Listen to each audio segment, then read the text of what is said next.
কলকাতা বিশ্ববিদ্যালয় BA six সেমিস্টারের সকল ছাত্রছাত্রী, তোমাদের যাদের বাংলা সাবজেক্টটি পাস কোর্সে রয়েছে, অর্থাৎ কম্পালসারি বাংলা পেপারটি তোমাদের যাদের রয়েছে, অর্থাৎ বাংলা এলসিসি 2 পেপারটি তোমাদের যাদের রয়েছে, তোমাদের জন্য আজকের এই ভিডিওটি মোস্ট ইম্পর্টেন্ট হতে চলেছে।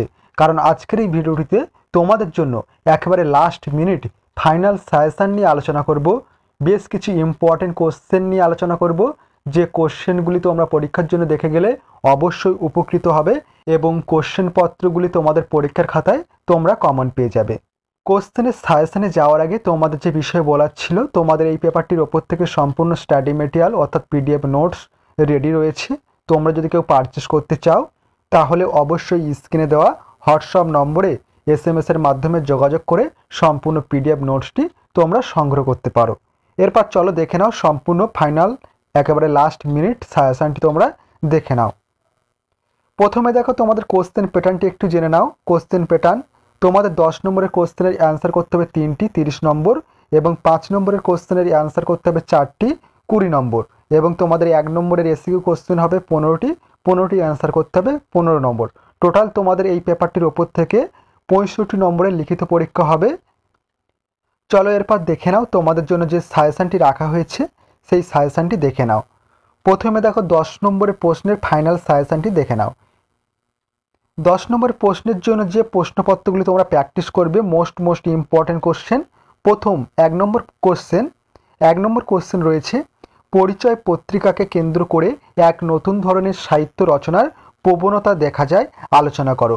এই কোশ্চেনটি অবশ্যই তোমাদের ভেরি ইম্পর্টেন্ট কোশ্চেন, অবশ্যই তোমাদের পরীক্ষার জন্য প্র্যাকটিস করতে হবে। পরিচয় পত্রিকাকে কেন্দ্র করে এক নতুন ধরনের সাহিত্য রচনার প্রবণতা দেখা যায়, আলোচনা করো। Most important question. এরপর দেখো নেক্সট ইম্পর্টেন্ট কোশ্চেন, কল্লোল পত্রিকা কত সালে কাদের যৌথ প্রচেষ্টায় প্রথম প্রকাশিত হয়? রবীন্দ্র ভাবাদর্শ প্রভাবমুক্ত এই পত্রিকার মাধ্যমে কিভাবে আধুনিক বাংলা সাহিত্যের সূত্রপাত ঘটেছিল, আলোচনা করো। Most important question. তোমাদের এখান থেকে এই দুটি কোশ্চেন অবশ্যই করতে হবে, 1-এর দাগ এবং 2-এর দাগ। Most important question. এই দুটি কোশ্চেন করলে অবশ্যই একটি কোশ্চেন তোমরা পরীক্ষার খাতায় কমন পেয়ে যাবে। তার সাথে বলবো আমি তোমাদের 3 নম্বর মোস্ট ইম্পর্টেন্ট কোশ্চেনটিও করে রাখবে। কোশ্চেনটি ছিল, তত্ত্ববোধিনী পত্রিকা কার উদ্যোগে কত সালে প্রকাশিত হয়? বাংলা সাময়িক পত্রের ইতিহাসে পত্রিকাটির গুরুত্ব ও অবদান বিচার করো। এই যে 3টি কোশ্চেন রাখা হয়েছে, 1-এর দাগ, 2-এর দাগ এবং 3-এর দাগ, এই 3টি কোশ্চেন যদি তোমরা প্র্যাকটিস করো পরীক্ষার জন্য, তাহলে একটি কোশ্চেন অবশ্যই 100% তোমাদের পরীক্ষার খাতায় তোমরা কমন পেয়ে যাবে। এরপর দেখে নাও নেক্সট কোশ্চেন, তোমাদের উপন্যাস থেকে, রজনী উপন্যাস থেকে তোমাদের কোশ্চেন হয়ে থাকে 10 নম্বরের। দেখে নাও রজনী উপন্যাস থেকে যে মোস্ট ইম্পর্টেন্ট কোশ্চেনগুলি তোমরা প্র্যাকটিস করবে। দেখো, রজনী উপন্যাসের নামকরণের সার্থকতা বিচার করো। এই কোশ্চেনটি অবশ্যই তোমরা প্র্যাকটিস করবে, রজনী উপন্যাসের নামকরণের সার্থকতা, কারণ এই কোশ্চেনটি কিন্তু তোমাদের এবছর পরীক্ষায় আসার সম্ভাবনা খুবই রয়েছে। তার সাথে রজনী উপন্যাসে লবঙ্গলতার চরিত্রটি বিশ্লেষণ করো।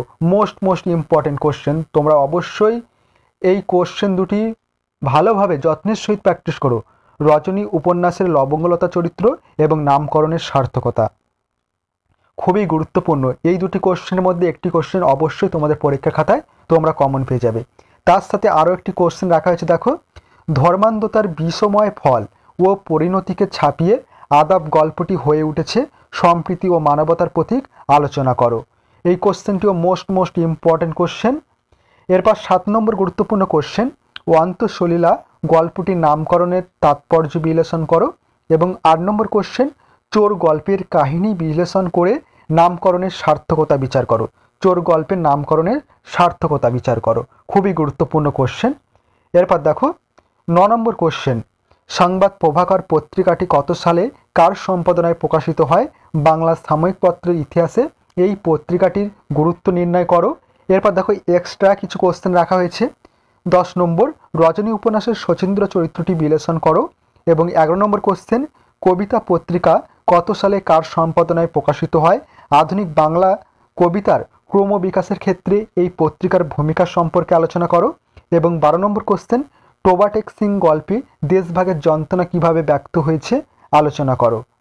এখান থেকে মোস্ট ইম্পর্টেন্ট কোশ্চেনগুলি হচ্ছে সবুজ টিক চিহ্ন দেওয়া, হাইলাইট করা, কালার করা কোশ্চেনগুলি হচ্ছে মোস্ট ইম্পর্টেন্ট কোশ্চেন। এই কোশ্চেনগুলি একটাও বাদ দিলে হবে না, অবশ্যই এই কোশ্চেনগুলি যত্নের সহিত প্র্যাকটিস করে যেতে হবে। তোমরা যারা কম পড়াশোনা করতে চাইছো তোমাদেরকে বলবো যে সবুজ টিক চিহ্ন দেওয়া হাইলাইট করা কোশ্চেনগুলি রয়েছে, এই কোশ্চেনগুলি অবশ্যই যত্নের সহিত প্র্যাকটিস করো, অবশ্যই তোমরা উপকৃত হবে। এর পাশাপাশি তোমরা যারা ভালো রেজাল্ট করতে চাইছো, পরীক্ষার খাতায় ভালো নম্বর পেতে চাইছো, তোমরা অবশ্যই এর পাশাপাশি যে কোশ্চেনগুলি রাখা হয়েছে এই কোশ্চেনগুলি একটু দেখে যেও, অবশ্যই তোমাদের উপকারে আসবে এবং এখান থেকে তোমাদের 10 নম্বরের যে কোশ্চেন হয়ে থাকবে পরীক্ষার খাতায় তোমরা কমন পেয়ে যাবে। এরপর দেখে নাও 5 নম্বরের কোশ্চেনের ফাইনাল সাজেশনটি তোমরা দেখে নাও।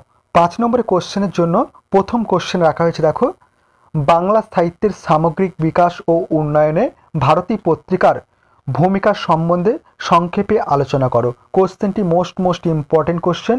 এবং দ্বিতীয় কোশ্চেন, 19 শতকের যুগ সন্ধিক্ষণে বাঙালি চেতনার প্রকাশে সংবাদ প্রভাকর এর গুরুত্ব সংক্ষেপে আলোচনা করো। এবং 3 নম্বর কোশ্চেন, বাংলা সাহিত্যের বিকাশে কল্লোল পত্রিকার ভূমিকা নির্দেশ করো।